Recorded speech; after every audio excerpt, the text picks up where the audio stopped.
He was in the world. That's the Jesus who was in the world. And the world was created through him, with him in mind, obviously. Yet the world did not recognize him. It's actually the light, if you want to take it back to 9.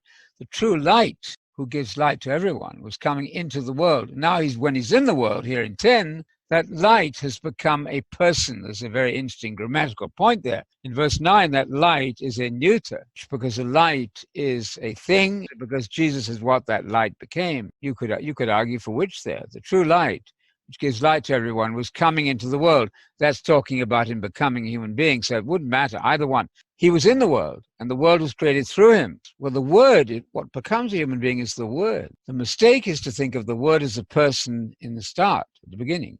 In the beginning was the Word. There's no capital W there. That's just a mistake of translators. And all the English translations before the King James, I think, we have 50 of them listed at our site.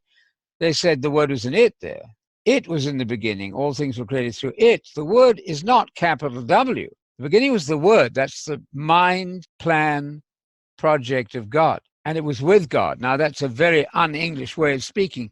When was your plan last with you? Probably never. You might go and have tea with the Queen. That's quite clear. But would you talk about your Word being with you? No, you don't. But you're not reading English here. You're reading Hebraic stuff. And there are many passages showing where a word can be with God. It means it was his project. It was the closest thing to his mind. And it was also full of light. It's Daniel 2:22. Full of light. Light is dwelling with God in Daniel 2:22. That's a good one. Light was dwelling. Wisdom was dwelling with God. Wisdom's a female personification. So if wisdom is really Jesus, that's pretty odd, because wisdom is pictured as a female. Who is prudence then? Prudence was also with God. No, these are personifications. Wisdom is pre-existent plan, wisdoms. Logos is the word, purpose of God. And that purpose, it, through which everything was made, finally became embodied as a human being when Jesus began to exist. Unless you've grasped the idea that he began to exist in Matthew 1:20 and Luke 1:35, you're not going to get this right. All you have to do is start with Matthew, Mark, and Luke. Don't start with John. That's backwards. Start with Matthew, Mark, and Luke. Get your feet on a firm foundation, and you see then that the beauty of what we're suggesting here is that God is one person. I'm just noticing here, Anthony, something interesting that we haven't talked about before, and it's what's known as the divine passives throughout. Yes. There's at least 4 of them, as you can see there by the pink. Most of them in verse 3. All things were created, that is by God. Yes. That's what a divine passive means. That's right. You read into were created by God through him.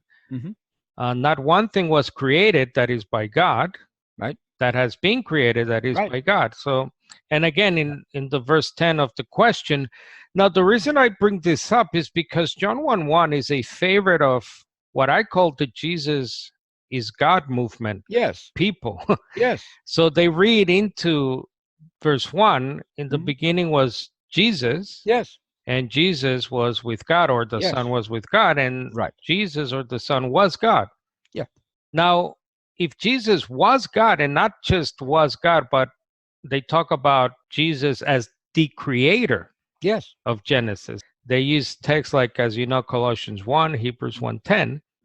But what is this divine passives here? Yes. I mean, is he the creator, or is he the agent of creation? Is he the instrument of creation, or is he the creator?